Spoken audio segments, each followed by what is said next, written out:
우리가 구약의 입장에서 보면은 이스라엘의 민족에게는 세 명의 위대한 인물이 있었습니다.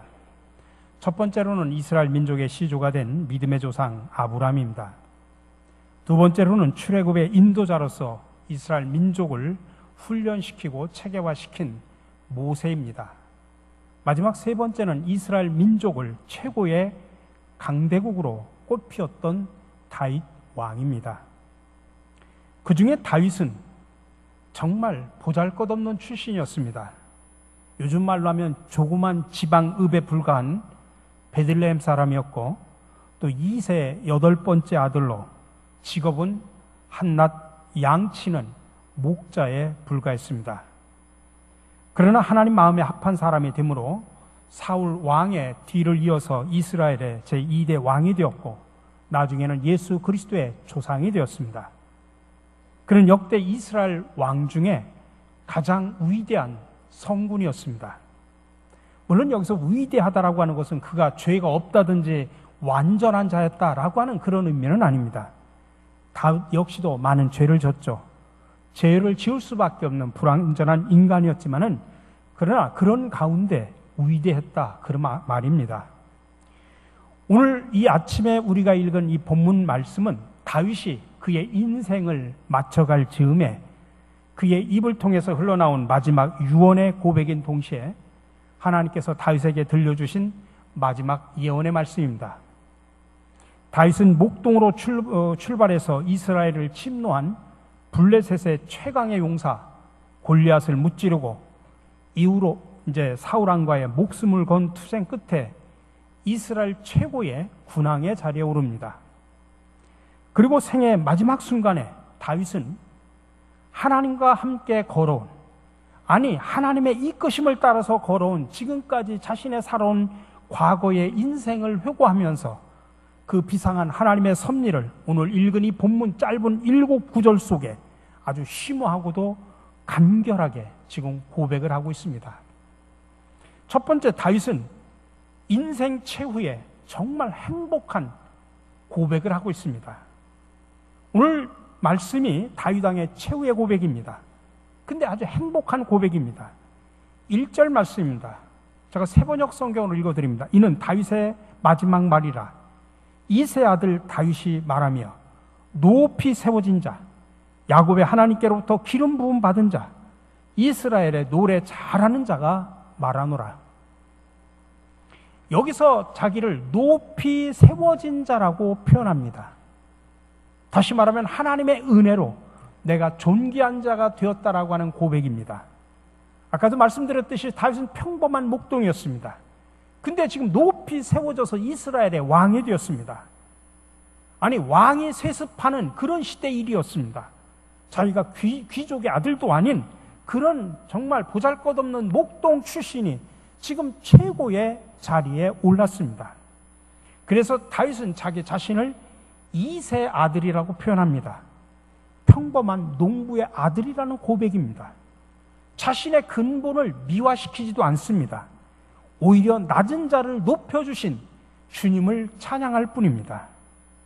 또한 야곱의 하나님으로부터 기름 부음 받은 자라고 표현하고 있습니다.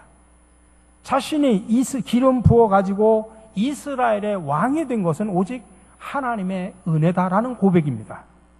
양을 치던 사람이었지만은 이제 하나님의 백성을 다스리는 왕이 되었습니다. 이 모든 것이 하나님께서 은혜로 나에게 주신 사명이라고 하는 고백을 지금 하고 있는 겁니다. 마지막으로 다윗은 자신을 노래 잘하는 자라고 표현하고 있습니다. 다윗은 아름다운 시편을 많이 썼죠. 시편의 많은 것들이 다윗의 작품으로 되어 있습니다. 또 그는 하프 연주도 잘했습니다. 성경에 보면 그가 하프 연주를 할 때 사울에게 있었던 악령까지도 떠났다라고 표현을 하고 있습니다. 이처럼 다윗은 인생의 마지막에 마지막 말을 하면서 마치 유언과 같은 이야기를 하면서 자신의 인생을 되돌아보니 너무나 행복했다. 지금 그 말로 고백을 하는 것입니다. 그리고 이 모든 것이 다 하나님의 은혜였다라는 고백입니다. 우리 사랑하는 성도 여러분, 저와 여러분들도 다윗처럼 이 행복한 말들로 우리 인생의 최후의 고백을 할 수 있기를 간절히 바랍니다. 다윗은 하나님의 은혜로 높이 올려지고 사명을 받아 왕이 되었고 음악에도 조예가 깊은 삶을 살았다고 그렇게 고백합니다. 우리도 하나님의 은혜로 지금까지 아름다운 삶을 살아왔습니다. 우리의 마지막에 행복한 말로 이렇게 하나님의 은혜를 찬양하며 감사하며 마무리할 수 있기를 간절히 바랍니다. 감리교의 창시자인 요한 웨슬러의 친동생인 찰스 웨슬러가 있습니다. 그가 운명 직전에 그는 이렇게 기도를 했다고 알려져 있습니다. 하나님이 기뻐하시니 나는 기쁨이다. 만족하다. 만족스럽다. 여러분, 이 얼마나 행복하고 평화스러운 고백입니까? 우리도 이런 고백으로 여러분의 인생을 마무리하시기를 주님의 이름으로 간절히 축원합니다. 두 번째로, 오늘 다윗의 영성의 가장 중요한 기초는 뭐냐면 하나님의 영원한 언약 관계라고 하는 것입니다. 다윗의 영성의 핵심은 하나님의 영원한 언약입니다. 지금 다윗은 자신이 걸어온 과거의 인생을 회고하면서 하나님을 통해서 자기 인생의 삶의 경험을 통해서 깨달은 중요한 사실이 있습니다. 이스라엘의 하나님이 다윗 자신과 맺은 영원한 언약이 없이는 자기 인생을 이해할 수도 없고 설명할 수 없다고 하는 것을 그는 깨달았습니다. 되돌아보니 이스라엘의 비천한 목동의 신부님에도 불구하고 기적적으로 이스라엘 최고의 군왕의 자리에 등극할 수 있었던 비결은 전적으로 하나님이 자기와 맺은 영원한 언약 때문이라는 이야기입니다. 그 말을 5절에서 오늘 이렇게 말합니다. 진실로 나의 왕실이 하나님 앞에서 그와 같지 아니한가? 하나님이 나로 더불어 영원한 언약을 세우시고 만사에 아쉬움 없이 잘 갖추어 주시고 견고하게 하셨으니 어찌 나의 구원을 이루지 않으시며 어찌 나의 모든 소원을 들어주지 않으시랴. 다윗은 지금까지 사무엘 선지자의 교훈과 또 모세 오경의 가르침, 또 자기 인생의 경험을 통해서 세 가지 중요한 교훈을 얻었습니다. 첫 번째는 하나님은 자기 백성들과 영원한 언약을 맺으시는 언약의 하나님이시다. 두 번째로 그 언약의 하나님은 그 언약에 관해서 약속한 말씀을 통해서 언약의 백성들의 인생을 모두가 다 견고한 반석 위에 세우신 하나님이시다. 그리고 마지막으로 사악한 자들, 악한 자들이 이 반석 위에 세워진 언약의 백성들의 인생을 흔들어가지고 허물어뜨리려고 하지만 결국은 하나님이 그 모든 환난과 사망의 권세에도 불구하고 언약의 백성들의 구원과 소원을 결국에는 성취하시고 완성하신다. 그는 그의 인생을 통해서, 경험을 통해서, 하나님의 말씀을 통해서 중요한 이 세 가지 교훈을 얻은 것입니다. 지금도 살아계신 하나님은 저와 여러분들에게도 신실한 하나님의 말씀을 통해서 언약하시는 하나님이신 줄로 믿으시기 바랍니다. 우리를 언약 백성으로 삼으신 하나님께서는 우리 인생을 늘 견고한 반석 위에 세우시는 하나님임을 믿으시기 바랍니다. 때로는 우리를 쓰러뜨리고 넘어뜨리려고 하는 사탄 마귀가 있지만은, 그러나 그런 속에서도 우리를 끝까지 지켜주시고 보호해주시고 인도해주시는 하나님임을 믿으시기 바랍니다. 근데 오늘 6절 7절에서 이렇게 말합니다. 그런 악한 사람들은 아무도 손으로 움켜쥘 수 없는 가시덤불 같아서 새꽃쟁이나 창자루가 없이는 만질 수도 없는 것, 불에 살라 태울 수밖에 없는 것들이다. 하나님이 다윗과 맺은 영원한 언약이 다윗의 영성의 기초이자 출발점이라고 한다고 하면, 이 언약을 가지고 하나님을 바라보면서 나가는 그런 신실한 백성들을 방해하는 악한 사람들이 있다는 이야기입니다. 그래서 이들로 인해서 수많은 고난을 당하지만 그 고난의 용광로 속에서 정금처럼 단련되는 그런 영성을 다윗은 가지고 있다고 하는 그런 고백을 하는 것입니다. 그리고 다윗은 오늘 마지막 유언의 메시지 속에서 하나님이 자기들과 맺은 영원한 언약을 뒤흔들고 무너뜨리려고 하는 악한 사람들이 있다, 그렇게 표현합니다. 이들은 어떻게 표현하냐면 마치 손으로 쉽게 잡을 수 없는 그런 가시나무 같은 존재들이고 새꾸쟁이나 창자루 같은 강력한 권능으로만 통제가 가능한 사람들이다. 그래서 오직 하나님만이 이들을 일순간 불사를 수 있을 뿐이다라고 그렇게 지금 고백을 하고 있습니다. 그러니 여러분, 다윗은 정말 하나님과 맺은 그 언약을 갖고 그 언약을 가지고 그 언약을 따라서 믿음 가운데 살아왔던 다윗은 그 수많은 고통 속에서도 끊임없이 변함없이 살아왔던 것은 그 언약을 붙들고 또 그 언약 속에서 그냥 왕실에서 편히 앉아가지고 그 언약을 통해서 그가 훈련받은 것이 아니라 이 고난의 현장 속에서 수많은 무너뜨리려고 하는 수많은 악한 사람들이 있는 그 가운데 그 어려움 속에서 그 현장에서 바로 다윗의 영성은 배워진 것이다라는 이야기입니다. 다윗은 어느 날 목동의 신분으로 사무엘 선지자로부터 기름 부음을 받은 직후부터 이제 영원한 하나님 나라를 들어가는 지금 마지막 최후 순간을 눈앞에 두는 인생의 마지막 순간까지 그 언약을 뒤흔드는 악한 자들과 끊임없는 갈등과 고난의 삶을 살아왔습니다. 그런데 다윗의 인생 속에서 이렇게 영원한 언약을 뒤흔드는 악한 자들은 두 부류로 나눌 수가 있습니다. 첫 번째는 다윗과 지속적으로 대립각을 유지하면서 정말 일평생 다윗의 목숨을 노렸던 사울왕의 악한 사람 중에 한 부류입니다. 또 하나는 다윗과 정치적으로는 함께하면서도 하나님의 뜻을 구현하는 것을 늘 방해를 했던 다윗의 측근들이 있었습니다. 다윗의 가족도 있었고 다윗의 신하들도 있었습니다. 바로 이들과의 갈등으로 인한 고난 속에서 때로는 흔들리면서 때로는 정금처럼 단련되고 형성된 게 바로 다윗의 영성입니다. 다윗의 생애 속에서 사울왕은 마치 정치적인 라이벌처럼 보입니다. 하지만 커다란 구원사의 관점에서 보면 사울왕은 하나님 나라를 대적하고 하나님의 언약을 무효화시키려고 하는 사탄과 마귀의 권세를 상징합니다. 다윗은 일평생 그리고 사울왕이 죽는 순간까지 절대로 극복할 수 없었던 과제가 하나 있었습니다. 그것은 뭐냐면 사울왕도 기름 부어가지고 왕이 되었습니다.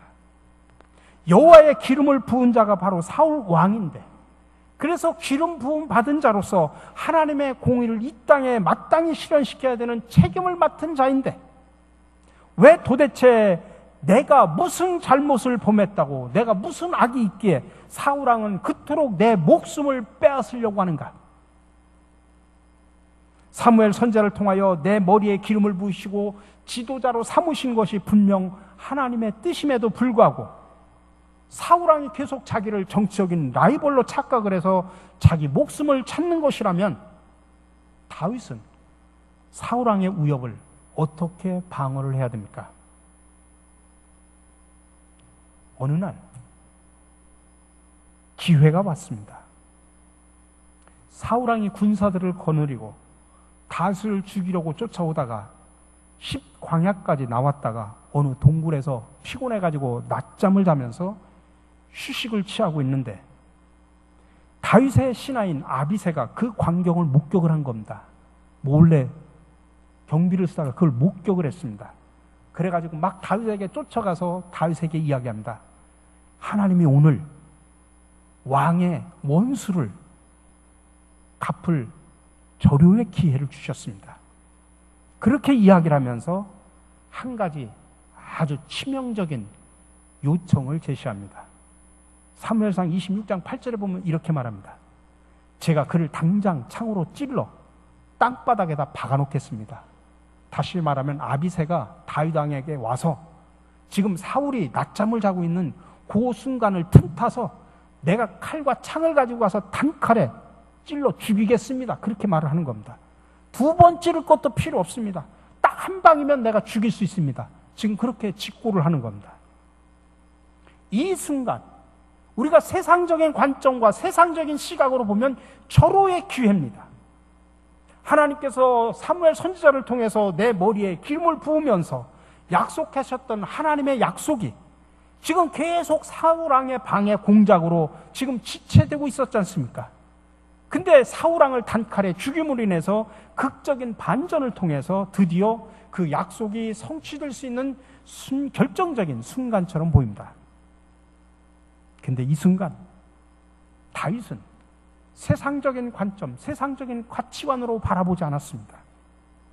다윗은 사울왕의 역할을 정치적인 라이벌로 이해한 것이 아니라 하나님의 뜻을 이 세상에 실현하는 대리자로 이해를 한 겁니다.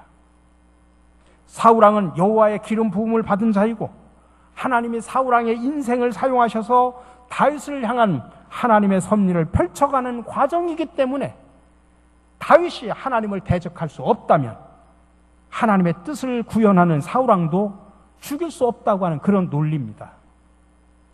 우리가 이스라엘 역사를 보면 그런 경우가 많이 있습니다. 이스라엘은 하나님으로부터 선택받은 백성입니다. 선민이라는 자부심이 있습니다. 근데 때로는 하나님께서는 이방 나라들, 악한 이방 나라들을 들어가지고 하나님의 도구로 삼아서 이스라엘 백성들을 심판하십니다. 우리가 생각하면 어떻게 선민을 저 악한 나라들을 통해서 심판하실 수 있을까? 그러나 저 악한 나라들조차도 하나님의 구원의 역사의 섭리 속에서 하나님이 이끌어가는 도구로 사용하셨다는 이야기입니다. 그러니까 오늘 다윗도 사울왕을 정치적인 라이벌로 본 것이 아니라 하나님이 그려가는 커다란 구원의 한 도구로 사울왕을 사용하셨으니 그 하나님의 시각으로 사울을 바라봤다는 이야기입니다. 자, 그렇다면 문제는 사울왕은 나는 그런 관점에서 본다고 할지라도 사울왕은 계속 나를 억울하게 죽이려고 하는데 내가 이 문제를 어떻게 해결할 것인가? 다윗으로서는 언약의 하나님이 자신의 간절한 탄원을 영원한 언약의 근거에서 판결해 주실 것을 기대할 수밖에 없었습니다. 이렇게 다윗은 영원한 언약의 관점에서 늘 인생을 바라보았습니다. 그래서 다윗이 할 수 있는 최선의 방법은 자기 인생을 사울 왕과의 정치적인 투쟁의 관점에서 바라본 것이 아니라 자기와 언약을 맺으신 하나님의 시각으로, 하나님의 관점으로 바라본 것입니다. 그러면서 다윗은 하나님 앞에 이렇게 탄원을 합니다. 사무엘상 26장 19절에 나오는 이야기입니다. 임금님을 충동하여, 여기서 말하는 임금님은 사울왕을 말하는 것입니다. 사울왕을 충동하여 나를 치도록 시킨 분이 주님이시면 나는 기꺼이 희생 제물이 되겠습니다. 그러나 사울왕을 충동하여 나를 치도록 시킨 것이 사람이면 그들이 주님에게서 저주받기를 바랍니다. 주님께서 유산으로 주신 땅에서 내가 받을 몫을 받지 못하도록 하고 나더러 멀리 떠나가서 다른 신들이나 섬기라고 하면서 나를 쫓아내는 자들이 바로 그들이기 때문입니다. 여러분, 이렇게 다윗은 자기 인생을 세상적인 시각이 아니라 영원한 언약의 관점에서 바라봅니다. 그리고 시간이 흐른 다음에 나중에 사울왕은 블레셋과의 전쟁에서 전사를 합니다. 그리고 나서 자기는 이스라엘의 군왕의 자리에 오릅니다. 하나님이 자기에게 약속한 그 언약이 사울왕의 방해로 오랫동안 시간은 걸렸고 지체는 됐지만 훗날에 그 언약이 성취된 것을 그는 경험을 하게 됩니다. 사랑하는 성도 여러분, 그러므로 우리가 맞서야 될 상대는 지금도 나를 핍박하고 나를 어렵게 하는 그 괴롭히는 원수가 우리의 상대가 아닙니다. 우리는 하나님의 시각으로 세상을 바라보고 하나님께서 나를 여기까지 인도해 주셨노라고 고백할 수 있는 그런 영안이 열려져야 됩니다. 지금 이 순간에 나의 앞길을 가로막고 나를 힘들게 하고 나를 고통스럽게 하는 사람, 세상적인 관점으로 보고 세상적인 시각으로 바라보면 나도 보복하고 원수, 나도 죽여버릴 수 있고 할 수 있지만, 그러나 그런 세상적인 시각이 아니라 하나님의 시각으로 바라볼 수 있는 영안이 트여져야 된다는 이야기입니다. 이런 영안이 열려서 오히려 원수를 내가 갚는 것이 아니라 하나님 앞에 탄원할 수 있는 저와 여러분들이 되시기를 주님의 이름으로 간절히 축원합니다. 그래서 마지막으로 다윗은 공의와 자비로 나라를 다스리게 됩니다. 하나님의 공의와 자비에 관한 말씀이 다윗에게는 정치를 하면서 그의 인생의 정치와 삶의 지표와 기준으로 작용을 합니다. 오늘 3절 4절에서 말합니다. 이스라엘 하나님이 말씀하셨다. 이스라엘의 반석께서 나에게 이르셨다.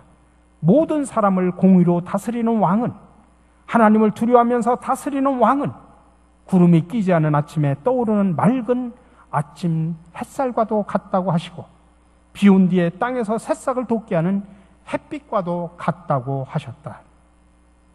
결국 다윗은 언약의 하나님을 믿고 순종하면서 이스라엘 백성들을 공의와 하나님을 두려워하는 마음을 가지고 이스라엘 백성들을 다스렸다는 이야기입니다. 어떻게 이런 일이 가능했을까요? 다윗이 천성이 날 때부터 하나님의 마음에 합했다든지 아니면 공의로운 성품을 가지고 자비로운 성품을 가지고 태어났기 때문일까요? 아닙니다. 거룩하시고 공의로우신 하나님께서 사무엘 선지자를 통해서 그리고 모세 오경 말씀을 통해서 어느 날 다윗에게 찾아오셔서 약속을 하셨습니다. 내가 너를 높이 세우겠다. 내가 너를 높이 세우겠다. 다윗은 그 말을 처음에 들었을 때 그 말의 의미를 제대로 깨닫지는 못했습니다. 또 그 말의 결론이 어떻게 될지도 기대하지도 않았습니다.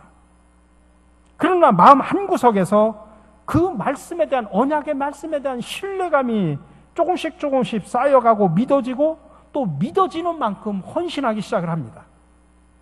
때로는 과정 속에서 사울왕의 핍박 때문에 또 압살롬의 배신 때문에 의심이 찾아오기도 하고 절망에 빠질 때도 있었습니다.